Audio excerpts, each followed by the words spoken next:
for joining us. So this is an exciting time for the university. As you know, you've all been working on this. This plan is going to be truly transformational for not only the university, but we are the downtown university. And what we're doing at the university is going to be hopefully pivotal and transformational for the Pittsburgh region. So you'll see that as we get into the plan. So this is, so here it is. This is the summary. We are all about as a university inspiring imagination and creativity. I mean, you think about it, Moore's Law, I just read something that over the next 4 years, we're going to see advances in technology like we've seen over the last 100 years. So how do we prepare our students for that? We prepare our students to, we really inspire them to be creative, to be imaginative, to be innovative. That's how we do it. And we do it within our sweet spot of experiential learning. I mean, we truly, as a university, we truly walk the talk around experiential learning, the importance of experiential learning. And we do all this to advance society. And that's why we exist. So it's a great mission, it's a great purpose, and it's also a very noble purpose. And we're doing this to aspire to become one of the most dynamic urban universities in America. And you know what? I think we are well on our way. We are well on our way, but we still, we want to be seen, we want to be recognized, we want to be top of mind of one of the most dynamic urban universities in America. And of course, our values are critically important to us. These values influence everything that we do, inclusiveness, integrity, innovation, and excellence. And how we're going to pull off this strategic plan is we're going to focus on 6 things, 6 initiatives that you're going to hear from members of the leadership team and our deans are going to talk about these 6 areas of focus. 3 of these areas of focus, we call them drivers. They're going to drive us to fulfill our mission and to achieve that vision. And 3 of the initiatives are enablers. They're going to enable us to get there. So this first one around, our first initiative around program excellence, this is all about what we do in our programming. This focus on experiential learning, taking it up to another level, and embracing that we are the downtown university. It takes collaboration and leverage to truly, it takes our external partners to help us to really take experiential learning to a whole nother level. So that's what we're going to focus on our first initiative. Our second initiative is around the student experience. We think that we're one of the most diverse campuses in the United States. And how do we further that? How do we create a truly inclusive environment on our campus? How do we create a one university culture where our programming isn't just focused on our students, but also our faculty and staff? So we become one culture. That's what we're going to be focusing on in the student experience. And then community engagement, it's all about giving back. It's our belief that universities have to do more than just produce students who are sought after in their community to add value, but what else can we be doing for our communities? And that's what we're doing here. And this is where, where we talk about as being the downtown university, that we feel that we can be the catalyst, that Point Park University, all of us, our students, faculty, staff, alumni, our friends, we are going to be the catalyst of Renaissance 3 in Pittsburgh and the Pittsburgh region. There is no better entity than a university situated in downtown to be that catalyst, to be that driver. Through tripartite collaboration, collaborating with government to provide the support for Grease's kids, collaborating with industry, all the might and resource of industry, and then there's a quad to this thinking, and that's the philanthropic sector. We have all of those here. And we're going to be the driver for this. And we've been doing things already to help our community, to add value to the community. I mean, just look at our PhD program in community engagement. All the things that we've been doing, identifying the need for public restrooms downtown, the need to clean alleyways. I mean, we're going to formalize all that work that we're doing. We're going to create an Institute of Community Engagement. We're going to have a storefront right on Wood Street where we're going to have an open door to partners in our community to come in and collaborate with our students, faculty, and staff, give opportunities, formalize opportunities for our students, faculty, and staff to apply, our students to apply what they're doing in the classroom, in the real world, to provide opportunities for translational research and consulting. So that's what we're going to do in that third initiative. And then these three enablers, we're going to grow. We're going to grow as a university for two reasons. The first reason is because we know we have a product and service that other people want. We know, and we know through empirical evidence, that there are other parts of the country that aren't suffering the traditional student demographic decline like we are in the Northeast. We know that there are other parts of the country that are having growth, but also lack opportunities for students to attend a dynamic urban university. We're going to be there. We also know that 1 out of 5 adults have started a degree and have a desire to finish that degree. We've been Point Park pioneers. We've been pioneers in adult education, non-traditional students. We're going to continue that mantle and do more. The other reason we're going to grow is because it makes good business sense. I mean, it provides us with sustainable revenue so that we can reinvest into our programs, and then we can also reinvest in our students to make going to college more affordable. We think that we're one of the best values out there. You can attend a private education, a highly rated private education at Point Park for about the same price point, within a few $100s of attending any public institution in the Commonwealth of Pennsylvania. So we're going to keep our focus on making college more affordable. So that's why we're growing. We're going to advance the university. You know, I take opinion leaders, influencers on this campus, every day, several a day. And 100% of the time I get this shock like, wow, I didn't know Point Park has this. I didn't know Point Park does this. We've been our own best kept secret. We're going to do a better job, and hopefully you've seen we're already doing a much better job of promoting what we do, promoting the value of the university to the community. We're also going to create a culture of philanthropy, which we've never done before. We're a relatively young university, founded in 1933.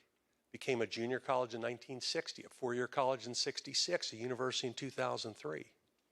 And many of our peers are twice our age. So we're going to start to develop a culture of philanthropy here. That's how we're going to advance the university. And then the last initiative that we're going to talk about is capacity. We're absolutely kidding ourselves if we think that we're going to do these great things and step things up a whole nother notch in the area of program excellence and the student experience if we cannot attract and retain the best caliber, the best quality faculty and staff that we can get, that we can afford. We're going to focus on that. So it's around acquiring and retaining the best talent that we can in our faculty and staff. It's about having the best technology that we can afford, the best infrastructure, and the best facilities to be able to enable all these things to happen. So that's what we're going to focus on in this plan, these 6 initiative areas. So we're going to hold questions off to the very end, and members of our team and one of our deans are going to talk through these initiative areas, and then we'll come back for some Q&A. So I'm going to hand this off next to Chris Brussalis to talk about the rigorous planning process that we went through. Thank you, Dr. Brussalis. I'm going to advance a slide. So good afternoon and welcome to a beautiful day in Pittsburgh again. And I think I picked the wrong day to wear a wool sports coat, so I'm really hot right now. So thank you for being here today. It's funny, when I was trying to think about what to talk about and of course review the process and sort of demonstrate the how inclusive it was, I was trying to think of some talking points. And I remember actually when we kicked this off, May of 2022 on this stage as part of Point Park Perspectives. And I can't remember everything that I said because I was probably a little nervous. But one thing I clearly remember is standing probably right here, looking out there and saying, I make a promise to you right now that if you want to be involved, if you want to provide input and feedback to this process, you will have it, and you have my promise. And if that does not hold true, then you're to contact me immediately. And I honestly can say, going through this entire process, and I hope you agree, once we go down through the list of activities that have taken place over the last 18 months, that we've delivered on that promise, that it was very inclusive and very transparent. So very happy about that. The other thing, and Dr. Brussalis touched on a number of initiatives that demonstrate this, is that we all realize at the outset that this has to be transformative. This has to be innovative. We're all probably a little tired of hearing about the demographic cliff and fewer high school students graduating. It's going to be harder for us to bring more students here, and being so tuition driven, and all of the other challenges that we have before us. We knew that we could not merely just extend our existing strategic plan another 5 to 7 years. I think all would probably agree that we would not be successful. We would not strive to be successful. So being transformational and innovative were really key principles as we started our strategic planning process. So before I start talking through some of the work that was done, I do want to recognize, first of all, so many people played a role in this process, it would be impossible for me to name everybody individually. But I would like to recognize a few groups that are really important to this process. First and foremost, the Strategic Planning Steering Committee, and I don't know, any members here, please raise your hand if you're on the steering committee. See a few of you out there maybe. This was made up of faculty and staff, and they were really important to the process. They worked very hard. They were very engaged. They participated in all the different activities, stepped into the focus groups that we held in the fall, really were engaged during our strategic planning retreats. They pushed when they needed to push, and we wanted them to push back. That was very important to the process. So thank you so much. Very clearly, you're dedicated to this university. Another group I wanted to thank are the academic deans.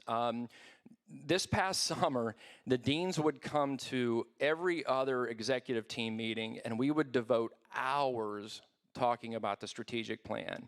We would review all of the data. We would review the feedback that would come in from different sources, and we would talk with them and really work with them in reviewing, refining, and developing what you see here today. So thank you, academic deans. And finally, I'd like to thank the trustees. From a practical standpoint, the trustees have to be engaged because through our accreditation requirements, they have to approve the strategic plan. So you want them to be engaged and be knowledgeable about the work that's being done. But from a different perspective, you want them to be engaged in the process because you want them to believe in what we're doing and what we need to do to be successful. And in addition to all of that, a lot of the work that we will need to do for this strategic plan will require resources. And the Board of Trustees working together will recognize how many of these initiatives are going to be critically important to our success and grant approvals where necessary. So thank you, Jamie, thank you, Lisa, for being so engaged, along with other trustees. Greatly appreciated.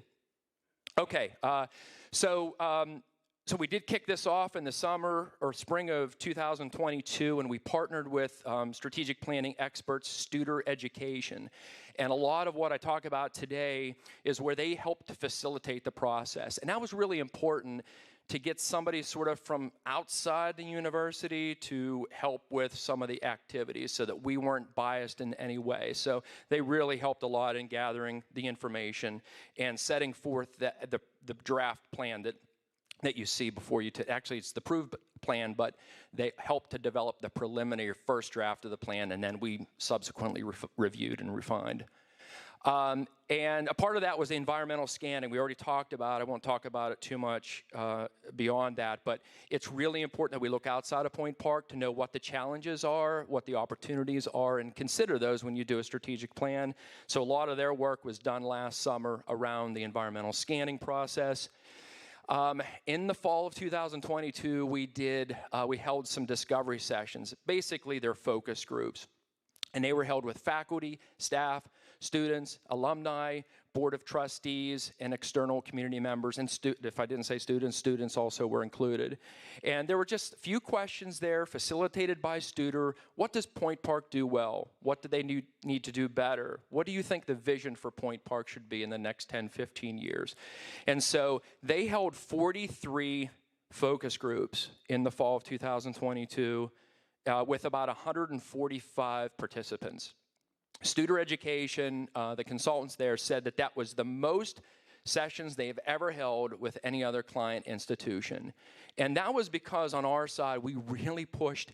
We wanted to have face-to-face. We wanted to have online. We wanted to do it in the morning, at night, on the weekend. We wanted to make sure that anybody that wanted to participate could, and I think it's reflected in that work. And then in the winter of 2022, we did some surveys. Any planning process is going to try to gather some data about those who are working with the institution. So faculty and staff were sent engagement surveys, climate surveys. Students, the way that we looked at their perceptions, as you know, we do a ton of student surveys on campus, so we looked at student satisfaction, student engagement, and considered all of that as we worked through the strategic plan. It was really important work. And then when Dr. Brussalis was appointed the interim president in February and March, he held a series of presidential listening sessions with faculty, with staff, with students, and I think he had an alumni session as well. And it was a really good opportunity for me to update everybody on the plan, and I did that at each session. But more importantly, we gathered some really critical information from people. And I know that Dr. Brussalis addressed many of the things that were said that could be addressed immediately, but those things that couldn't be fixed quickly, we compiled that and also included that in our strategic plan. So you can start to see what's developing here is that we're getting so much input from so many people on where we are and where we need to be that it really facilitated the development of this strategic plan in really good ways.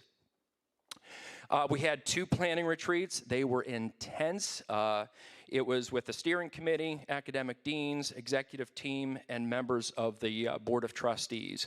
And we talked about, Dr. Brussalis showed the first slide. It showed mission and vision and values. So the first session, we really focused on that. And the second session, we focused on strengths, weaknesses, opportunities, and threats at Point Park. And all of that was synthesized by Studer Education to develop the first preliminary draft plan. And so that started a whole series of review and refinement. Many of you were involved in that. So summer of 2023, as I mentioned, the executive team with the academic deans worked weekly and sometimes bi-weekly on the strategic plan, looked at all the information coming in, had a lot of discussion, really good discussion about where we are and where we need to go. And that's what you do, is you just kind of tweak things a certain way, and then you keep getting feedback from the community. And that's what kind of led us up to this past fall. In September, early September, the president's office sent an email out with our final draft plan for the community and asked everybody to review and please provide feedback. And we did that a number of different ways. We held a couple open sessions with faculty and staff, and we also met with the Student Government Association to review the plan. And I have to say that was probably the most valuable pieces of this, because even it was the last minute and we're just about ready to cross the finish line and wrapping this up, and there was some really good feedback. So much so that we made some significant last minute changes to some of the goals and objectives in our draft plan because of that process. So that was very valuable as well. And then finally, last Tuesday, October 24th or 23rd, I think it was the 24th, the Board of Trustees, after a thorough review, voted to approve the strategic plan. And going back to their engagement and involvement, almost every single meeting, they talk about strategic planning in some sort of way in review of that. So it wasn't just it was a very thoughtful and purposeful vote of an affirmative action that we are going to move forward with this plan and be successful. So what we're going to do today, the rest of the time here, very quickly, I'm going to introduce Dr. Michael Soto, who's going to start with Program Excellence and just provide a little bit of detail about some of the work that's planned for that area. So Dr. Soto. Thank you.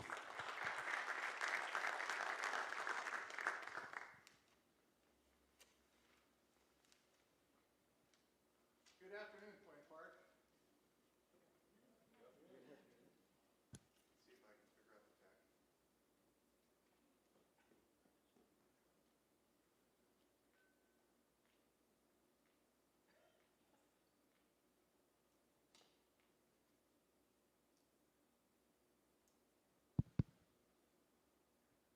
Try it again. Good afternoon, Point Park.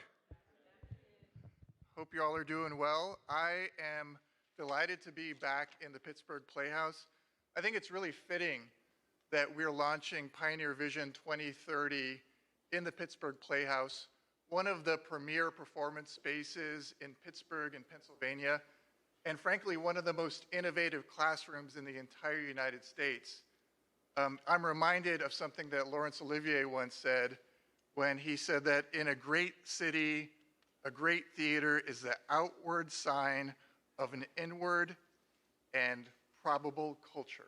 The outward sign of an inward and probable culture. This theater says a lot about who we are as an educational institution. It says a lot about our culture, our values. It says that excellence matters, and program excellence is one of the key pillars of the strategic plan. And about 75 or so objectives within the plan fall under the umbrella of the academic enterprise. They belong to academic affairs, and as the Chief Academic Officer of Point Park, it'll be up to me to make sure that we're all rolling up our sleeves and getting the work done. I'm not going to share all 75 of those objectives with you, but instead let me just point to 6 of the categories into which these 75 objectives fall, because I think you'll notice as you encounter the plan, you'll see some recurring themes. Among the themes are a need to leverage this playhouse and the conservatory's acclaim to develop new programs in adjacent areas. And we've done so very recently. For example, we have new programs in theatrical engineering. We have a brand new program in dance education, and this is the kind of creative thinking that we're going to bring to this playhouse, to the university, to our students, to our community. Another theme that we're going to work on is building upon our proven successes in high-impact experiential learning. This is something that President Brussalis has already addressed. We're going to dramatically include the co-op and internship opportunities for our students. We're going to include service learning in this theme. If you walk out Forbes Avenue, take a right, go 2 blocks, you'll run into the city-county building. If you walk in the opposite direction 2.5 blocks, you'll encounter 3 Fortune 500 corporate headquarters. If you hop into a T or a bus for 5 minutes, you'll be at the Steelers, the Penguins, the Pirates. These are the kind of opportunities that we're going to leverage for our students. Another theme is the need to forge new institutional connections between academic programs and community partners. President Brussalis already touched on this. This is something that I'm really excited to build on the many successes that we've already seen in Point Park, not just in our community engagement program, but our psychology program, our dance program, you name it, across the board. Our faculty and staff are really leaders in this area, and we're gonna do even more with that leadership. We're gonna enhance the services that support our students, such as advising. We're gonna enhance accessibility services. We're gonna enhance tutoring. We're gonna make sure that all of our students are set up to succeed, and every one of us is a partner in that effort. We're going to be developing curricular, scholarly, and community engagement programs that are centered on revitalizing downtown Pittsburgh. I've shared with many of you that one of the things that excited me when I came to Point Park 2.5 years ago was that it's really rare to see a university and to be at a university that sees its destiny as intertwined with the city and with the downtown in which it exists. And I'm really proud of the fact that we at Point Park see ourselves in that way. It's been in our DNA since 1933, and it's going to stay there for the foreseeable future. And finally, and President Brussalis also touched on this, we have to make sure that we're increasing the capacity of our faculty and staff to engage with and to support Point Park's diverse student body. This includes our traditional students, this includes non-traditional adult degree completers, this includes our students here in person, this includes our online students. We're going to work toward making sure that each of these students feels not just that this is their intellectual home, but that this is their actual home. And a person who is going to help ensure that this is the case is my colleague, our Vice President of Student Affairs and Dean of Students, Keith Palo, and he's going to take us the next steps along the way to completing the strategic plan. Keith, it's all yours.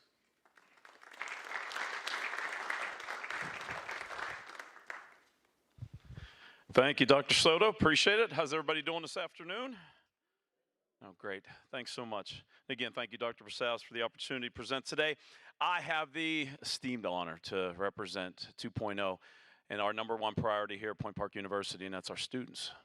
So it gives me a lot of pride, and I see some of our students, Aaron, hello, in the audience today. So thanks so much for this opportunity. 2.0 student experience, establish and nurture an inclusive learning environment that celebrates diversity and belonging and supports students to perform at the highest level.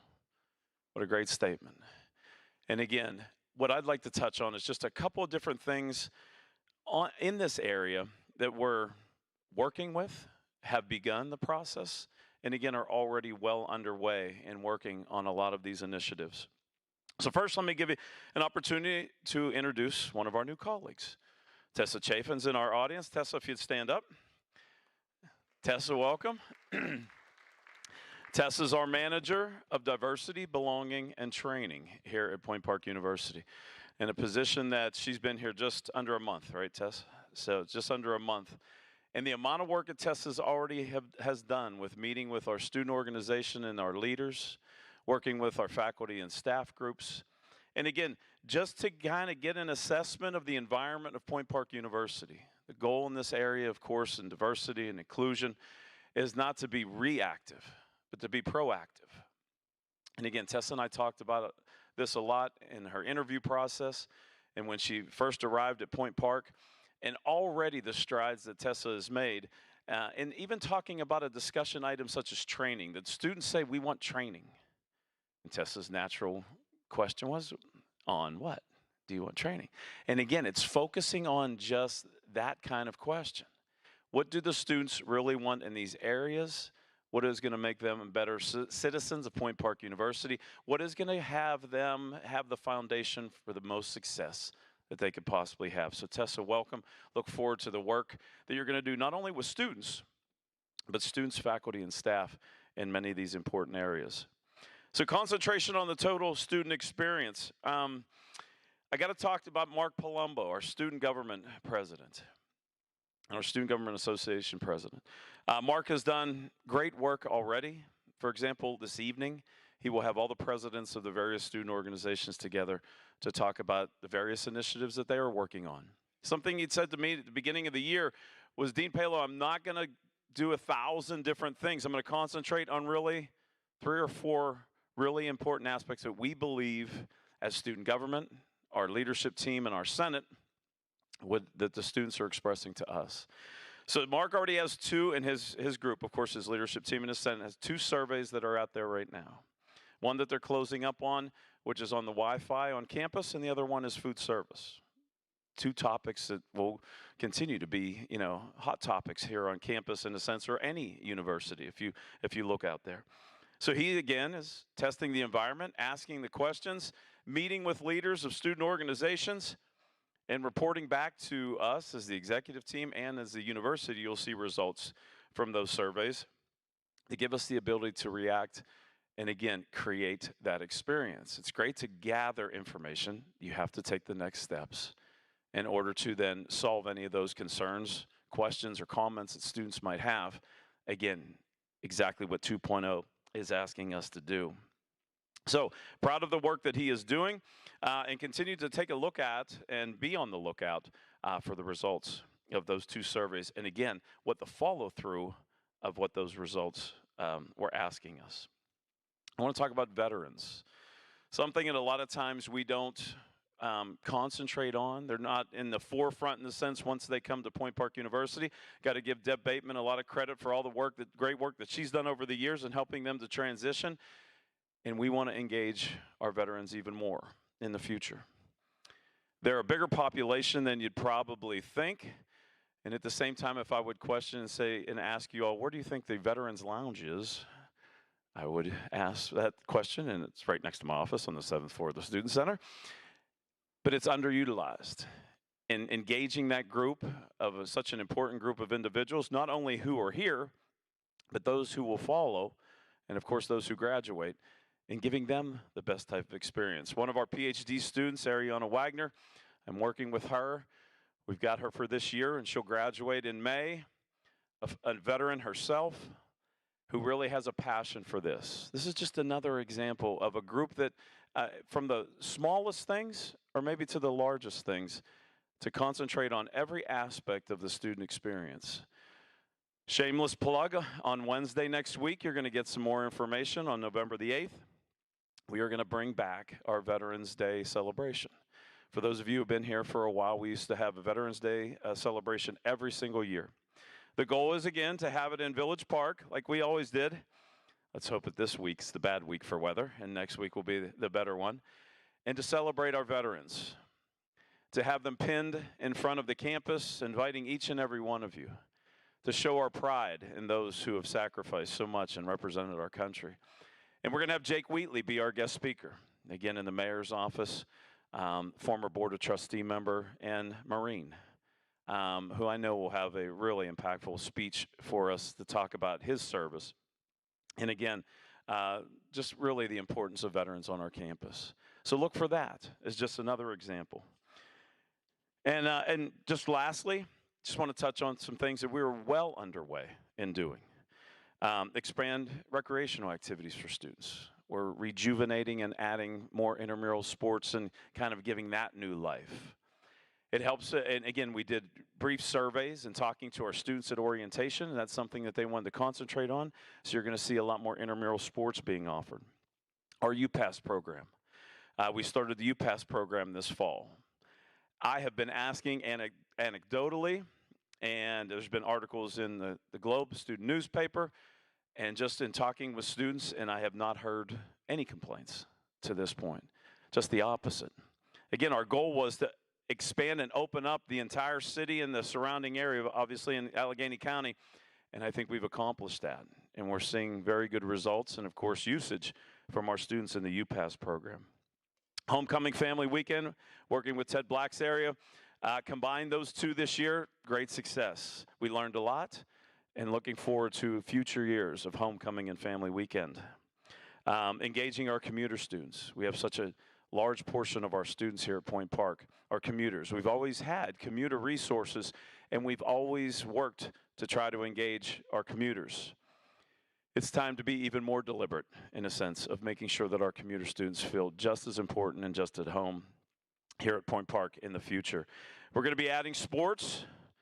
Again, we had a great year of, as you've heard before, our entering class this year was our largest class of student athletes in the history of the university. We're going to continue to grow and be as successful as we have been with our athletics. And then service learning. We start the foundation of service learning at orientation.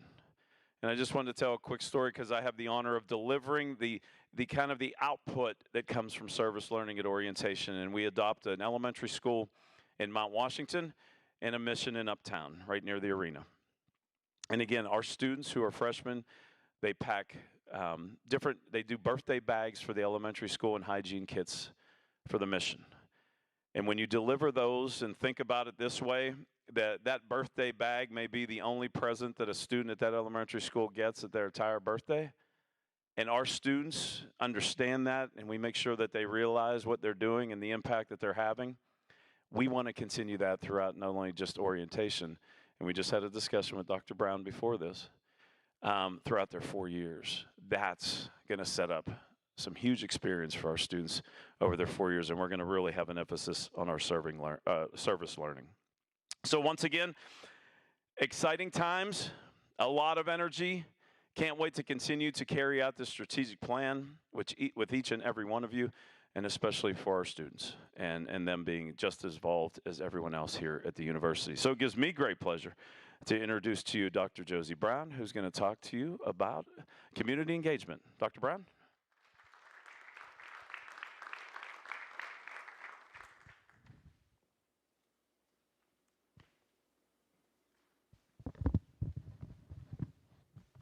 Hello, everyone. So I will be discussing today strategic driver number 3, which is community engagement. And it says we are going to address societal challenges through the exchange of ideas and experiences, through the sharing of talent and knowledge, and through thoughtful stewardship of physical resources. And both President Brussalis and Provost Soto have already discussed the first point that I'd like to raise, which is the idea of revitalizing downtown Pittsburgh. We want to create an environment where we are central to the dynamic urban hub that we live in. We want to create an environment where we have students who are active both residentially and within our community. And we want to continue to present world-class performances at our great venue, which we're sitting in today. As part of this conversation, we are discussing how we can continue to partner with industry to offer workforce development. And significantly, we want to leverage a new institute of community engagement to facilitate experiential learning opportunities for students and faculty, as well as consulting and translational research opportunities for graduate students and faculty. In this Institute of Community Engagement, we want to look at urban studies, planning, and renewal. We hope to consider and look into developing an urban studies or urban planning academic program. The university would also like to pursue and achieve Carnegie elective classification for community engagement. Central to this discussion about community engagement is the idea that we will develop and support programs, services, and physical spaces that cultivate a welcoming campus. We want Point Park to be center to discussions about diversity, equity, and inclusion in the Pittsburgh community. The Institute of Community Engagement will serve as an umbrella for work that we are already doing across campus, including in our psychology department, where we have a master's in community psychology. We have a mobile respite. We're working with Gwen's Girls. We are working to end street harassment throughout Pittsburgh. As already mentioned, in the Roland School of Business, we have our Pittsburgh Restroom Initiative. The School of Communication is working with Wood Street Communications, Scouts USA, Hollow Oak Land Trust. And of course, we will continue to have great performances here in the conservatory, like our upcoming play, Almost Equal To, and the musical, The Mystery of Edwin Drood. The goal of the Institute of Community Engagement will be to centralize our efforts and to pursue new initiatives and to work collaboratively to create a synergy between Point Park and the community we live and serve in. And now I will turn it over to Marlon Collinwood, our VP of Admissions, to talk about growth.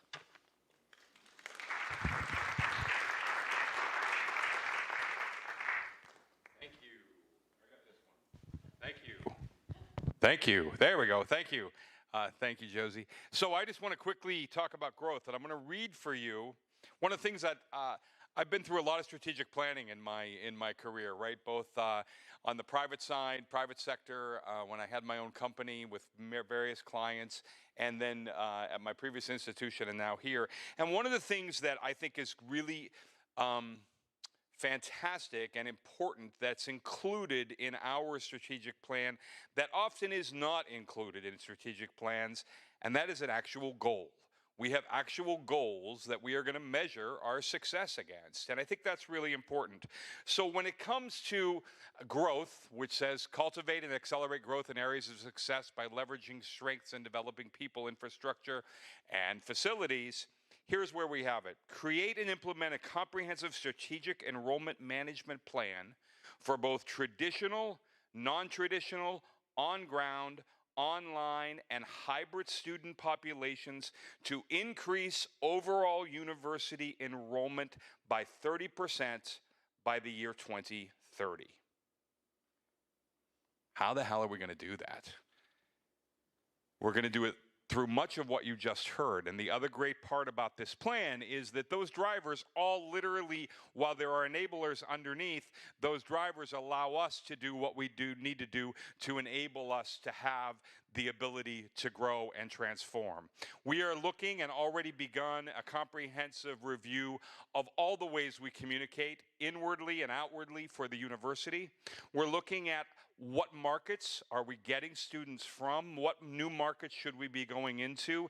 As Keith shared and Dr. Soto shared, none of this is happening. Nobody's sitting here waiting for today to begin this work. We've been doing this work for months, right? But we're beginning to have real conversations with students that we typically hadn't talked to before, in places we hadn't talked to them before.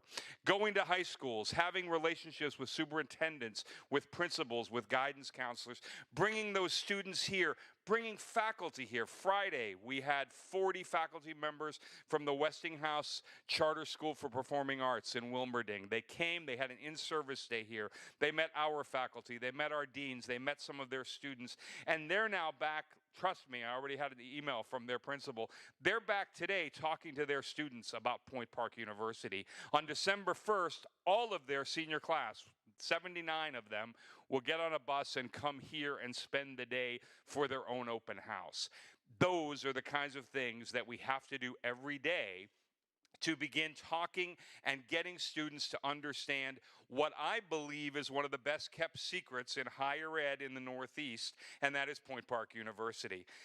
Dr. Brown just talked about the Institute for Community Engagement. I like to tell students, last Wednesday I was up in Warren, Pennsylvania, and spent the day up there visiting high schools and going to a college fair. And I like to talk to students about the idea that when you come to Point Park University, yes, our campus is in downtown Pittsburgh, the only Pittsburgh school with a campus downtown, but it's an open laboratory. It's a place for you to come and learn and then look at how the things you're going to learn are going to affect the people around you, right? That's where I get really excited about this new institute. This ability for a student to say, I want some purpose in my life, and homelessness is something I really care about, or climate change, or food insecurity. This is a generation of high school students that want purpose in their life. They want a career, they want to make money, they want to have a wonderful life, but they want purpose. We have the ability to find ways to let them see how their purpose can manifest itself in the day-to-day lives of the people living in Pittsburgh. We're also working very hard to really promote our specific programs among students. We're doing a whole new marketing campaign, which you've probably seen some of it out and about, Point Park University, where it all comes together. This idea that if you're 18 years old or you're 40 years old and you're waiting to finish your bachelor's degree, you're waiting for some point in time for you to step somewhere and say, this is where it all comes together. We believe Point Park is that place. So not only are we looking at how we grow undergraduate traditional enrollment, we're working very hard, and there's a lot of exciting things happening in the online side of what we do. And I'd like Dr. Sherry Payne to share for us a few minutes some of the exciting things that are happening at the online school, and then I'll come back up to talk a little bit more about the marketing side.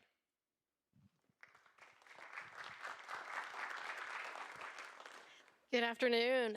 First, I want to apologize for being late today, but it's for all the best reasons, I promise you. Raise your hand if you saw the announcement about the Bloomboard partnership. Okay, I see a couple of hands, when we met at the Point Park Perspectives, I talked a little bit about the for-credit and the non-credit programs that we are launching and that we are starting. And those are all part of that online growth. But I really want to take a minute to talk to you about this Bloomboard partnership because it's really transformational for the school and particularly the School of Education. So the partnership includes a pathway for paraprofessionals who are working in school districts to become certified teachers while they're on the job. It includes online classes from the university and a mentorship partnership with Bloomboard, which is an educational technology company, right? That's a lot. It's a little hard to understand if you haven't been through all the meetings that I've been through in the last couple of weeks. But in today's meeting, for example, we talked about what our capacity would be to offer the programs in the spring term. And folks, when I say it's transformational, in the first cohort, they have commitments from 200 additional students for a March start. That's not bad, right? That's not bad. So not only are we contributing to the growth of the institution, the online programs in the School of Education through this Bloomberg partnership, but really what's exciting to me, and I think what's exciting to my colleagues, if I see any out here in the School of Education, is that we're really working to solve what is a critical need in the state of Pennsylvania. The teacher shortage is real. School districts are asking us for a new way of putting people into those positions. They're so short they can't staff people. Right now in the state of Pennsylvania, they are certifying more emergency teachers without certifications in classrooms for our sons and daughters than they are people who've graduated from bachelor's degree programs. That's not a good thing, folks. We need to fix that. And I'm really excited that Point Park has partnered with Bloomberg to help solve that teacher shortage. And I'm thrilled to hear about these enrollment numbers, as I'm sure President Brussalis is as well. So thank you so much. I'm going to hand it back to Marlon Collingwood. Thanks, Sherry. And I just want to emphasize what she just said. This is what we do, right? We're not just trying to educate students. Obviously, that's the centerpiece, but we're solving a problem. We're solving a problem for the state of Pennsylvania, which is a teacher shortage. We're solving a problem for paraprofessionals who literally, I have friends that are paraprofessionals in high schools. They work their butts off, right? They literally keep the school going and support teachers, and this is their chance to change the whole trajectory of their life. Anybody remember Calvin and Hobbes, the cartoon? Okay, good. So some of you are just as old as I am. There was a great cartoon, one of my favorites. It was Calvin. He was up in his room and his mom knocks on the door and she opens the door and she looks at him and she says, "Calvin, I told you to clean up your room. You need to do a better job of cleaning up your room." And Calvin looks at her and says, "I don't need to do a better job. I just need better marketing on the job that I already do." Right?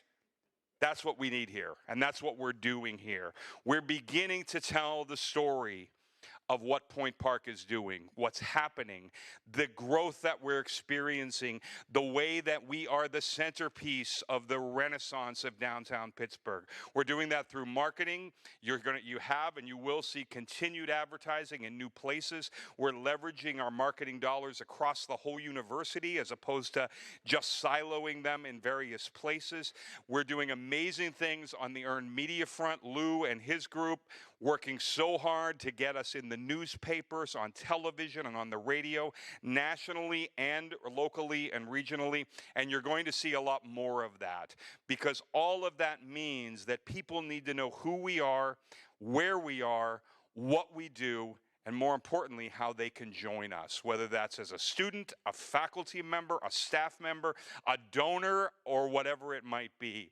So when you combine all of that, from enrollment growth to the marketing and communications, that's how we're going to achieve by 2030 the goal that we have in increasing enrollment by 30% across the university. And now to talk about how we're going to continue to advance, I would like to introduce Ted Black.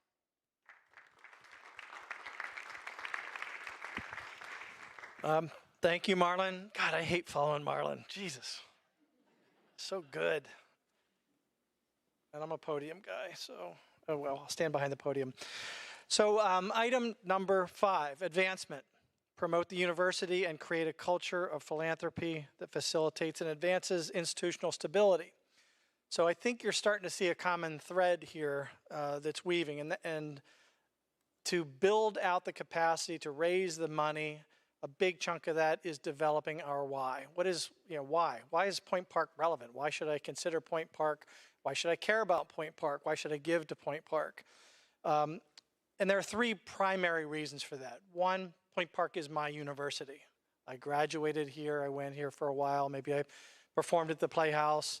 Perhaps a parent went here. Talked to a non-alumni a few months ago, and he feels such a strong connection to Point Park because his father died at a young age and his mother had to go back to work raising 3 small kids, including himself. And Point Park gave her that chance, and that changed the trajectory of that family. And now he was a very successful business person, and he wants to think of ways to give back. So there are ways that you're tethered to Point Park as your university.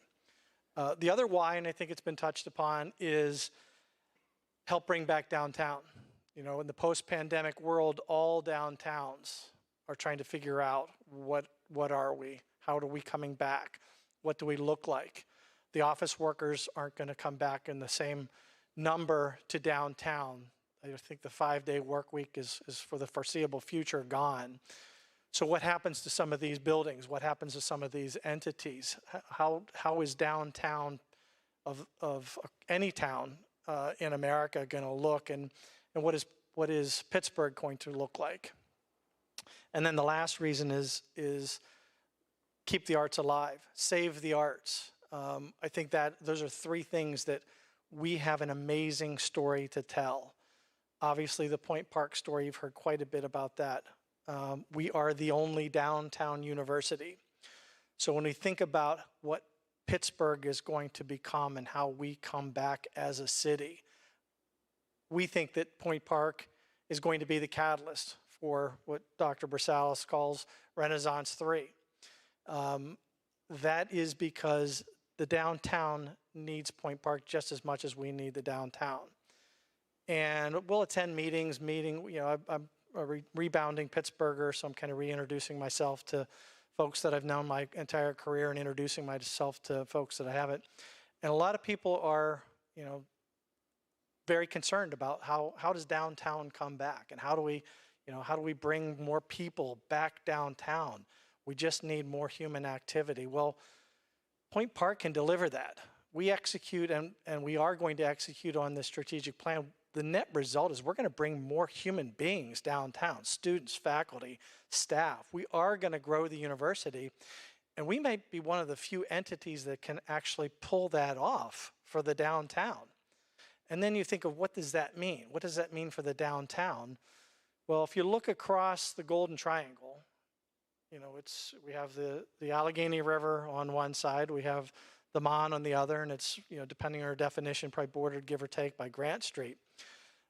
First off, that's 300 acres. That's a very manageable size. Where I come from, and I grew up in one of those rural communities that Marlon was talking about, that's the size of a farm. So we can have a major, major impact on downtown, probably disproportionately so than just about any other university. And we are the only downtown university.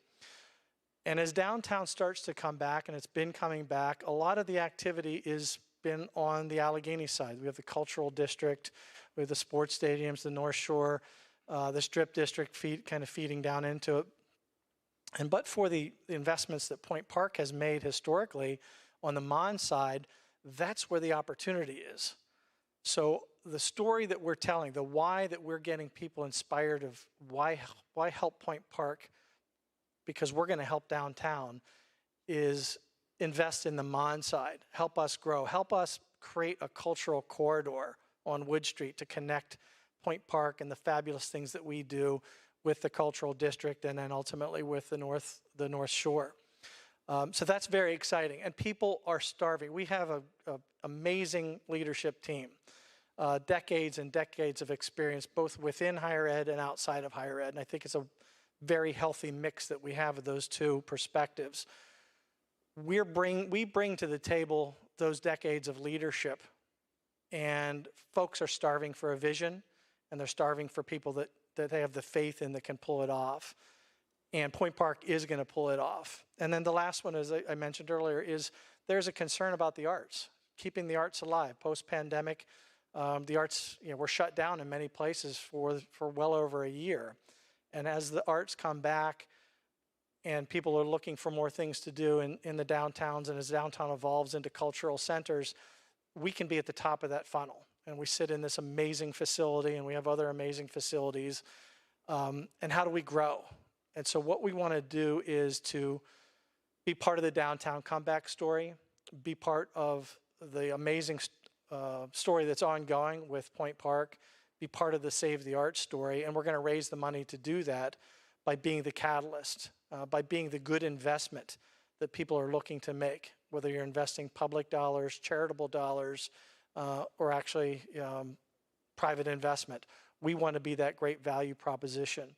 And we are going to pull off this strategic plan, all the confidence in the world. And it's going to be amazing to be part of it. And each of you will be a part of it. And where else would you rather be? There's a football coach, unfortunately not from Pittsburgh, but his famous saying was, where else would you rather be than right here, right now? I personally can think of no other place that I'd rather be, because I know we're going to do it. I know we're going to set the model for the rest of the country to look at Pittsburgh with envy, and other units to talk about capacity of how we're also going to grow the university to ensure that we have the best folks and the best facilities. Our CFO extraordinaire, Bridget Mankosh. You can take that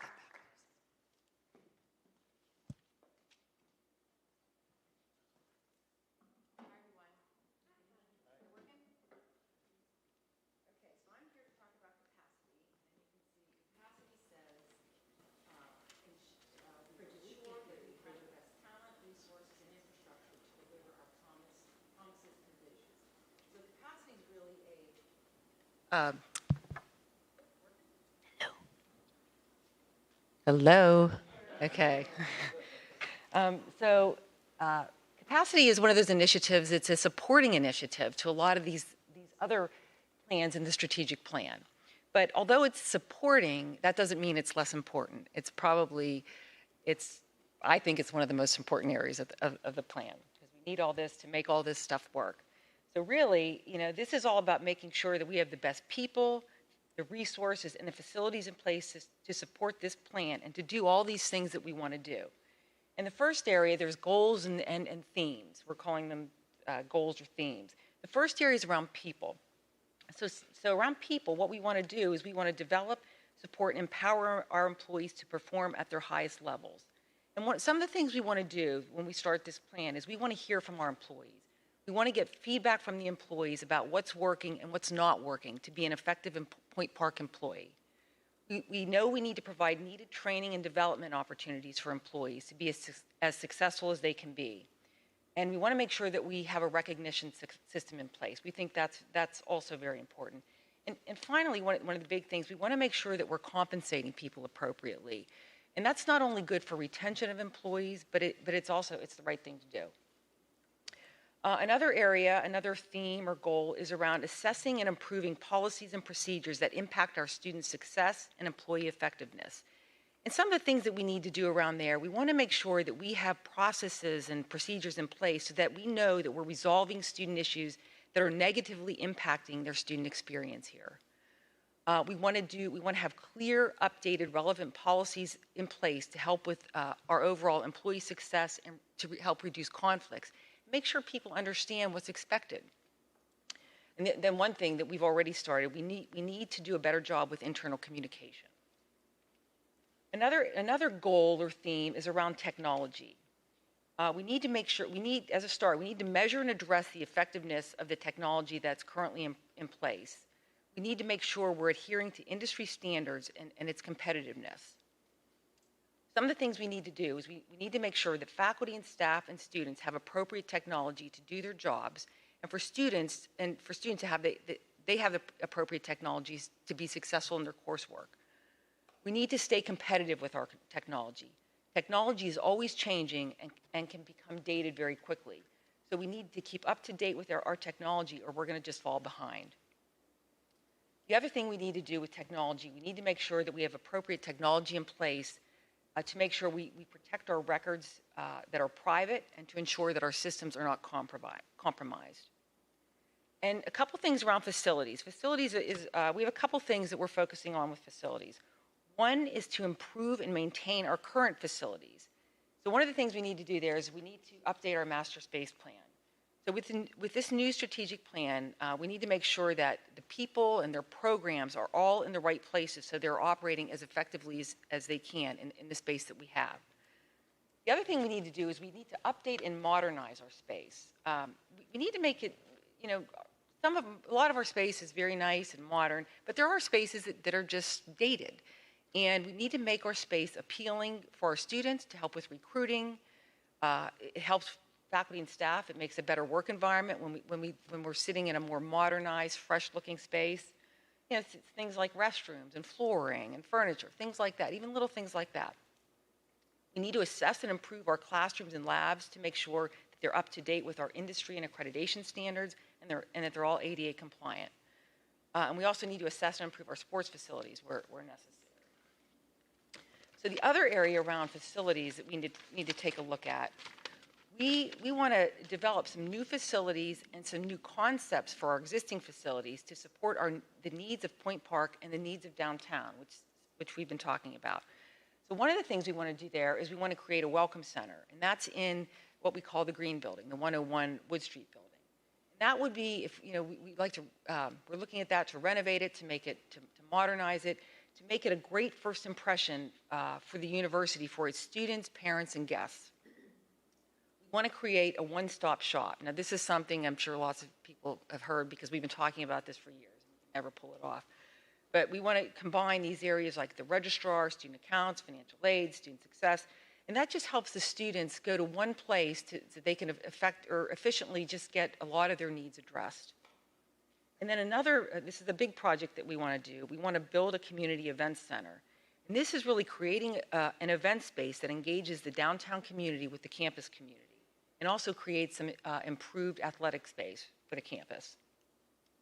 Another area of focus is campus safety. We need to make sure that we have a safe environment for students, faculty, and staff. So we're always looking at this, and we already have an outstanding accredited police force in place. So some of the things that we want to do that we think we can do pretty quickly here is we want to add turnstiles to all the buildings to make sure that only the people that are supposed to be in these buildings are in the buildings. And then I know one of the things they're working on the academic side, they're creating a University 101 class to help students, that will focus on helping students to live and thrive in an urban campus, because not all students grow up in an urban setting. Okay, so then finally, the last sort of theme or goal is around enhancing operational efficiencies. So we should always be exploring and implementing operational efficiencies where we can, because costs are just continuing to rise. And by keeping our costs down and our operations operating as efficiently and effectively as possible, this helps to support the overall financial health of the university, and it also helps to maintain affordable pricing for our students. Okay, so that's capacity. Now, Chris, I think you're going to wrap it up.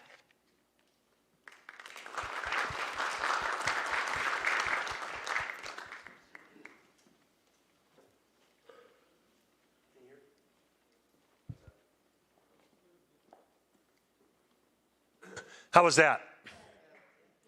Was that great? That was all your hard work. That was all your hard work. So we're going to pull this off. So the next steps, we're going to now develop operational plans across all major units of the university. So every school, every major administrative department is going to be going through an operational planning process. And then the last thing is make sure that our budgets are aligned with the priorities of the strategic plan.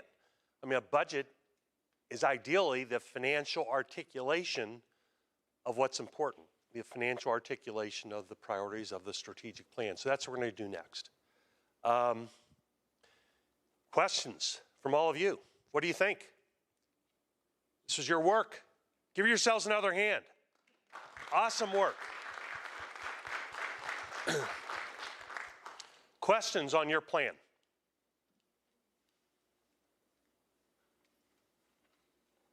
Yeah. Okay, so my name is Ethan Owinski. I'm the program director for.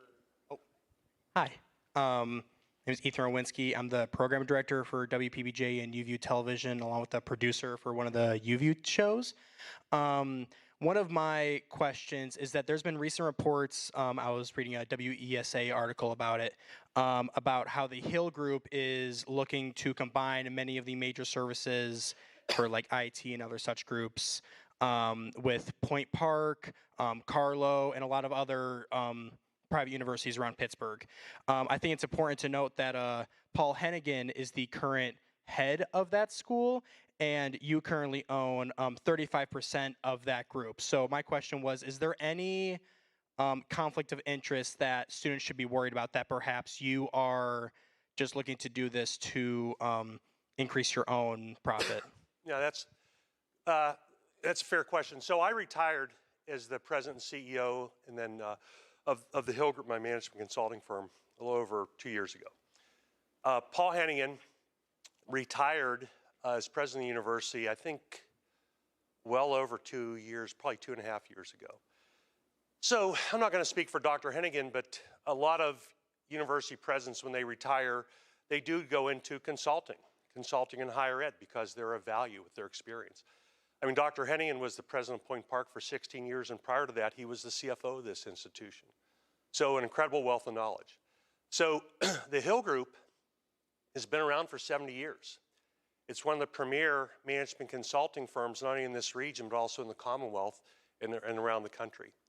And that firm does a lot of work across industries, including higher education. So this study was a foundation-funded study looking at opportunities to share services and collaborate among universities. There was an article in Inside Higher Ed, I thought a very good article, that talked about that there are 50 shared service organizations around the United States. This has been going on for a decade in higher education as well as other industries. And so the intent of this study, so Point Park was one of 5 schools in a pilot study. There are now, what I read in the paper, there are now 17 schools in Western Pennsylvania are interested in collaborating together. And so one of the opportunities we were just talking about, and I've mentioned this before, that, for example, in the area of information security, schools our size are not going to be able to continue to afford to maintain the arms race and the technology and the acquisition of talent it's going to take to be able to keep our information secure and safe. And so, the public schools have been doing this for years. Penn State has leveraged main campus and all of their branch campuses around the Commonwealth for decades. Hey, how do we pull resources to be able to get better pricing on procurement? How do we pull resources so that we can have the best technology across all of our campuses? Public schools have been doing this, and public systems have been doing this for decades. So, we're finally catching up to the times in Western Pennsylvania. We're going to look at these opportunities. Point Park, we spend, top of my head, maybe $30 to $40 million a year. But if there are 17, 20 schools looking at their spends, now you're getting close to, over $600 to $700 million a year spends. That gives you significant clout in buying power. I mean, at scale like that, you can reduce your costs by 20 to 40%. So that's that much more money that we have to reinvest in our programs, to reinvest in scholarships for our students to make going to college more affordable, more resources that we have to attract faculty and staff. So, so we're looking at this study. The final results are going to come out first quarter this year, and I'm looking forward to seeing those results. I mean, we don't know what we're going to do yet, but it sure shows some promise. And it sure shows us maybe some opportunities to be competitive as a university so we can focus on our mission of being all about inspiring students to be creative, to be imaginative, all in experiential learning so that we can help advance society. That's our mission. That's what we're going to continue to do. Other questions?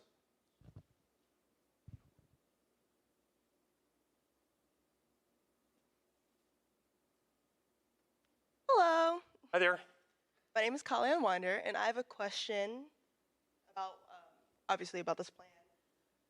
I know this meeting is about the Pioneer Vision towards 2030. You've talked about the wants and the things that we will do in the future. What are some specific steps you are taking towards inclusivity and philanthropy this semester and the spring semester?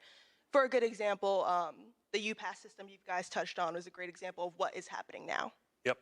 Yeah, so we have embedded in the strategic plan a lot of detail around, one of our values is inclusiveness. Values are critically important to a plan because that provides the parameter, that provides the guardrails, that influences every single thing you do. So those values guide everything that we do. We also have, throughout the entire strategic plan, throughout all 6 initiative areas, specific things that we're doing to create a more inclusive environment. I mean, DEI is incredibly important to us. Like I said at the very beginning, we are probably one of the most diverse universities in the United States. So how do we take it to another level? How do we make that our truly competitive and comparative advantage? And so we have things throughout the entire strategic plan embedded to do that. With, our strategic plan is organized in the framework. We have these 6 areas of focus, these 3 drivers and three enablers. But within each of those initiatives, we have a series of goals, so broadly worded end statements, those thematic areas. And then with each goal, we have SMART objectives. SMART is an acronym: specific, measurable, achievable, realistic, time sensitive. And I haven't counted, Chris, how many objectives do we have throughout that plan? A lot. a lot. So they're all through that plan. Oh yeah, I have a second question too. Yeah.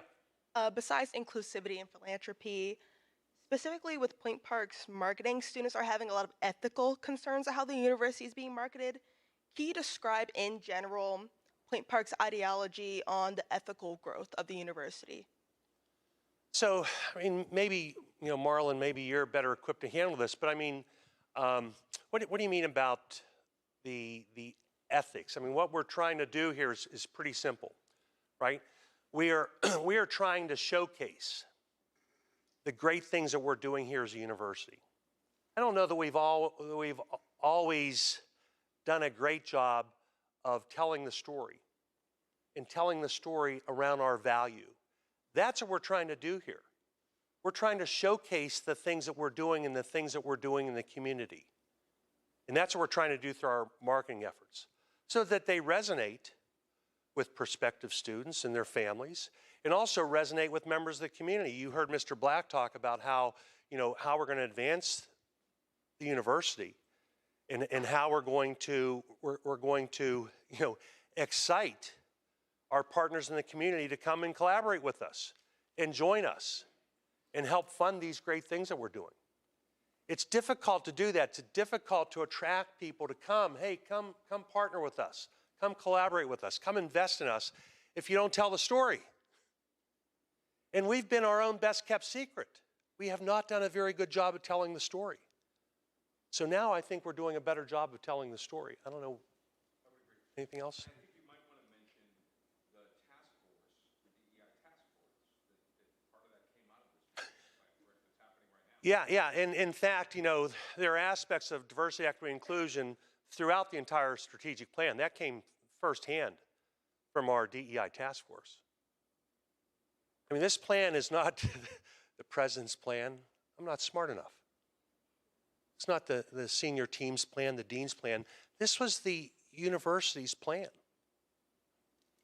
Now, my job as the leader to facilitate the process, to motivate people to get involved and contribute to the process, and my job is darn it, to make sure it happens, make sure it's executed. That's my job, and that's what the Board of Trustees holds me accountable. Make sure we follow through on this, right? But this was your plan. This was, there's a concept in the education literature called hermeneutics. And hermeneutics speaks to the concept that sometimes, even oftentimes, process is just as valuable as a final product, final outcome. And boy, this was robust in process. We had the entire university community, external stakeholders, engaged in an 18-month process. I think Studer, which is a division of Huron, said this was the largest stakeholder engagement process that they've worked with of any university that Huron has worked with. That's pretty huge. Particularly for a relatively smaller mid-sized university, that's huge. And so, we didn't have opportunities for engagement just once or twice. We had it over the entire 18-month period until, 2 weeks ago, a week ago. We're still getting good input. And we're incorporating that input.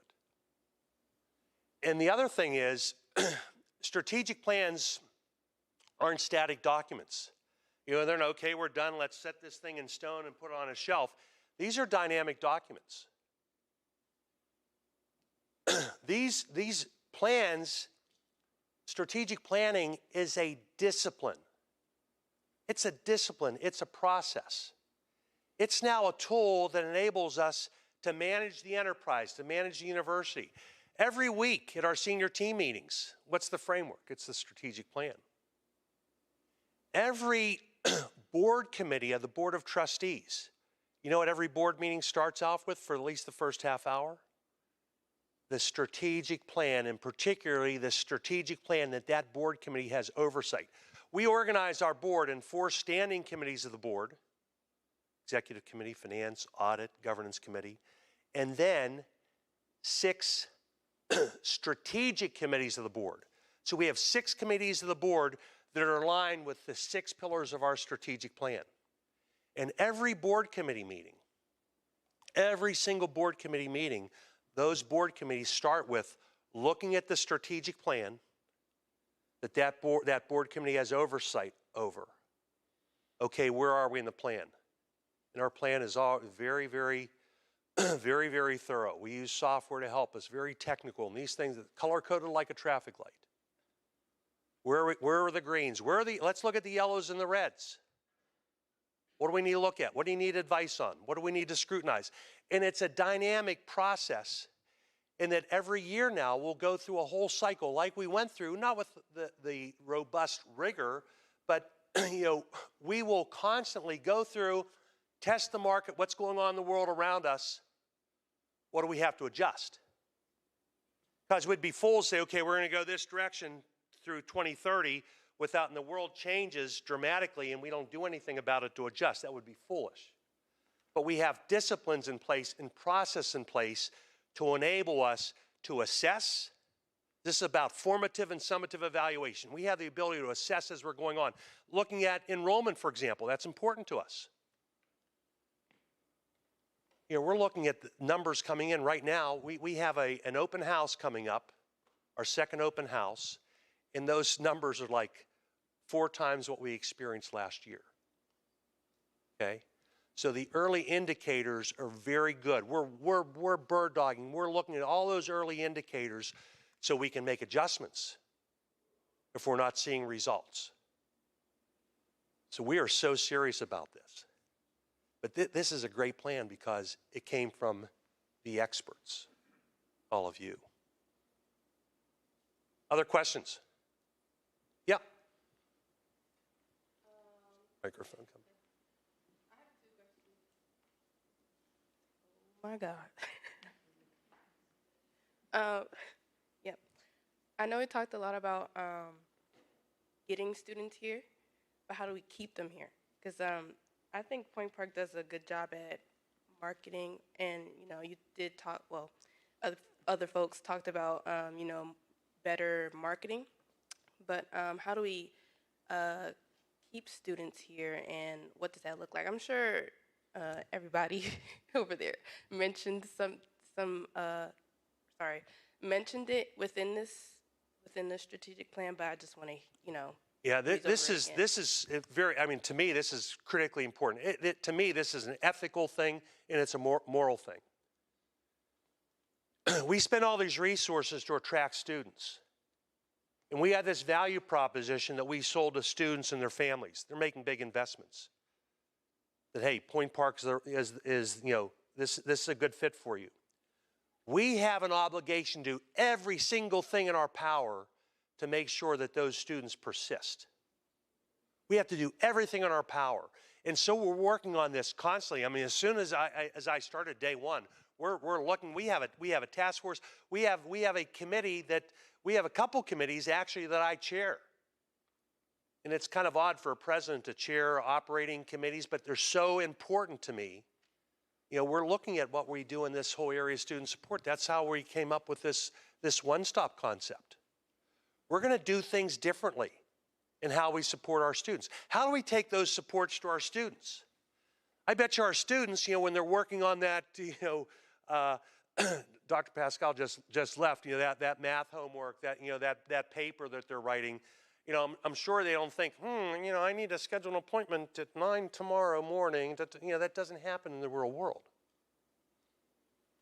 How do we take support students? How do we offer our tutoring to the students when they need it at 9 or 10 o'clock at night? How do we take these services to the students? So we're rethinking all these things because it's incredibly important to us. We are looking at retention numbers like you wouldn't believe, because we owe it to our students to keep them here, for them to be successful. We owe it to them. Very, very important. It's all throughout this plan. I mean, you know, things that we're doing in the program excellence area is all about that. The student experience is all about that. All about that. And also keeping higher education affordable. We are constantly scrutinizing. You know, as Ms. Mankosh said, our CFO, I mean, we're constantly looking, how do we do things better? How do we manage this enterprise? How do we manage the university better so we keep our costs low? You know, we're probably one of the, you know, I have the advantage. I came from, you know, the management consulting field, and, you know, one of the industries I've worked in the last 30-some years. I think that's probably why the Board of Trustees was trying to attract me to stay here, is because I have a very deep expertise in this industry of higher education. And I've worked with many, many universities across the country. And I can say for a fact, and also supported by the data, that we're probably one of the best managed universities around. We have an exceptional team. We have exceptional academic leaders in our deans. We have exceptional faculty and staff. There's a reason why we've been so successful. We've been so entrepreneurial. We have been the pioneers. We are the pioneers, and we have been pioneers. We have been entrepreneurial as a university. And the only reason we've been so successful, and we're going to take it up another notch, is there's no other reason, but we have the talent. Universities aren't one person, one leader here, one leader. It's the collective talent. Other questions? Yeah. I know it was mentioned in a question that was asked before, but I don't know if you'll be able to answer this, but does the DEI task force still exist? And are student leaders able to attend? Because I think that information would be good. Yeah. Coming from, or, you know, hearing it and then receiving it from a Yeah, student leader. it's been existing. It still exists. It's chaired by Dr. Josie Brown. Hello, so the DI task force is actually now the DEIB task force is still in existence, and there are student leaders on the committee. They were recommended on the committee by Dean Palo. So yes, we do have student representation, and the committee is meeting next week or in the next 2 weeks as a follow-up meeting, and we're currently working on a gap analysis on DEIB for the institution. Okay, period. Any other questions? These are all great questions, by the way. Send them in the middle.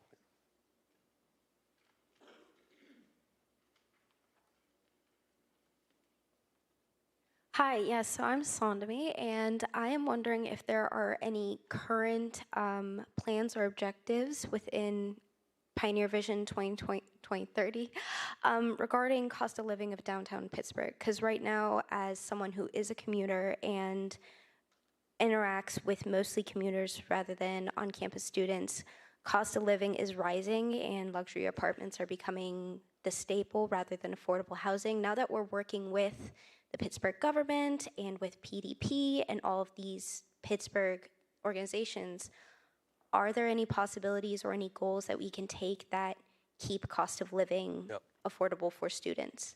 So, we're focusing on controlling what we can control, right?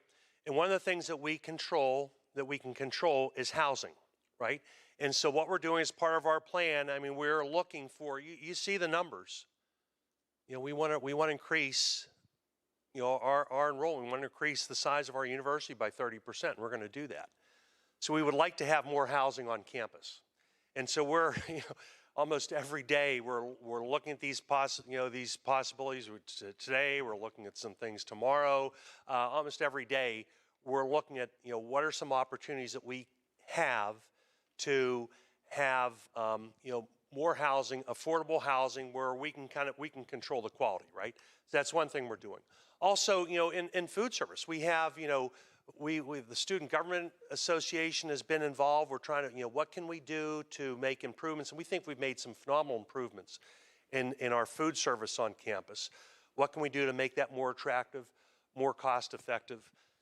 Parking is an issue on just about, and I've worked with dozens and dozens of universities. In rural areas, believe it or not, and parking is an issue even for, believe it or not, rural campuses often, right? Parking is an issue. Particularly in being the downtown university, parking is an issue.